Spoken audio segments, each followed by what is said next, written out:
जंगल का रहस्यमय खजाना। एक बार की बात है, एक छोटे से गांव में, जो घने जंगल के किनारे बसा था, चार दोस्त रहते थे। अनु, रवि, मीरा और छोटू। ये चारों दोस्त हमेशा एक साथ खेलते, हंसते और नई नई साहसिक योजनाएं बनाते। गांव के लोग अक्सर जंगल के बारे में डरावनी कहानियां सुनाते थे, लेकिन इन चारों दोस्तों के लिए जंगल एक रहस्यमय दुनिया थी, जो रोमांच से भरी थी। एक दिन गांव के सबसे बुजुर्ग व्यक्ति, बाबा भैरवनाथ, ने बच्चों को एक पुरानी किताब दिखाई। उस किताब में एक नक्शे का जिक्र था, जो जंगल के बीच छिपे एक प्राचीन खजाने की ओर इशारा करता था। बाबा ने बताया कि यह खजाना सदियों से जंगल में कहीं छिपा है, लेकिन उसे पाने का रास्ता खतरों से भरा है। क्या ये सच है, बाबा? अनु ने उत्साह से पूछा। हाँ, मेरी बच्ची, बाबा ने मुस्कुराते हुए कहा, लेकिन खजाने तक पहुंचने के लिए साहस, बुद्धि और दोस्ती की जरूरत होगी। बस यहीं से शुरू हुई हमारी बच्चों की कहानी। चारों दोस्तों ने फैसला किया कि वे इस खजाने को ढूंढने जंगल में जाएंगे। अगली सुबह, सूरज उगने से पहले, वे अपने छोटे छोटे बैग में रोटी, पानी की बोतल और एक मशाल लेकर जंगल की ओर निकल पड़े। नक्शा पुराना और फटा हुआ था, लेकिन उसमें कुछ निशान और संकेत थे, जो रास्ता दिखाते थे। जंगल में कदम रखते ही हवा में एक अजीब सी ठंडक थी। पेड़ इतने घने थे कि सूरज की रोशनी भी जमीन तक मुश्किल से पहुंच पाती थी। रवि, जो सबसे नन्हा लेकिन सबसे नटखट था, ने कहा, ये जंगल तो जादुई लगता है। क्या पता, यहाँ भूत भी हों। मीरा ने उससे चिढ़ाते हुए कहा, अरे, भूत वूत कुछ नहीं होता, बस अपनी बच्चों की कहानी को और रोमांचक बनाना है।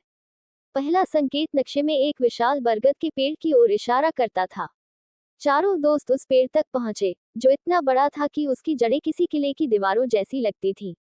पेड़ के नीचे एक पुराना पत्थर था, जिस पर कुछ प्राचीन अक्षर लिखे थे। अनु, जो पढ़ने में तेज थी, ने अक्षरों को पढ़ने की कोशिश की। ये लिखा है, साहस का रास्ता चुनो, डर का नहीं। तभी पेड़ की जड़ों के बीच से एक गहरा गड्ढा दिखाई दिया। छोटू ने उत्साह में उसमें झांकने की कोशिश की, लेकिन अचानक एक जोरदार आवाज आई, जैसे कोई भारी चीज जमीन पर गिरी हो। दोस्त डर गए, लेकिन अनु ने कहा, हमें डरना नहीं है। ये हमारी बच्चों की कहानी का पहला इम्तिहान है। वे गड्ढे में उतरे। अंदर एक लंबी, अंधेरी सुरंग थी। मशाल की रोशनी में दीवारों पर चमकते हुए चित्र दिख रहे थे, जादुई जानवरों, उड़ते हुए पक्षियों और एक सुनहरे खजाने की तस्वीरें। सुरंग के अंत में एक बड़ा सा दरवाजा था, जिस पर एक पहेली लिखी थी, मैं हूँ वह जो रात में चमकता, दिन में छिप जाता, मेरे बिना नक्शा अधूरा, मुझे ढूंढो तो खजाना पूरा। चारों दोस्त सोच में पड़ गए। यह क्या हो सकता है? मीरा ने कहा। रवि ने अचानक चिल्लाकर कहा, तारा। ये तारा है। रात में चमकता है, दिन में छिप जाता है। सबने उसकी बात मानी और दरवाजे पर एक तारे के आकार का छेद ढूंढा। छोटू ने अपनी जेब से एक चमकता हुआ पत्थर निकाला, जो उसने रास्ते में पाया था। उसने उसे छेद में फिट किया, और दरवाजा खुल गया। दरवाजे के पीछे एक विशाल गुफा थी, जिसके बीच में एक सुनहरा संदूक चमक रहा था। दोस्तों की आंखें चमक उठीं, लेकिन जैसे ही वे संदूक की ओर बढ़े, गुफा में अचानक हलचल मच गई। दीवारों से अजीब सी छायाएं उठने लगीं। ये छायाएं जादुई प्राणियों की तरह लग रही थीं, जो खजाने की रक्षा कर रही थीं। यह क्या है? छोटू डरते हुए बोला। शांत रहो, अनु ने कहा। हमें अपनी बच्चों की कहानी में साहस दिखाना होगा। तभी एक छाया ने मानव रूप लिया और बोली, तुमने यहाँ तक का रास्ता तय किया, लेकिन खजाना केवल वही ले सकता है, जिसका दिल सच्चा हो। उसने एक सवाल पूछा, तुम खजाने का क्या करोगे? चारों दोस्त एक दूसरे की ओर देखने लगे। मीरा ने कहा, हम ये खजाना गांव वालों के लिए इस्तेमाल करेंगे।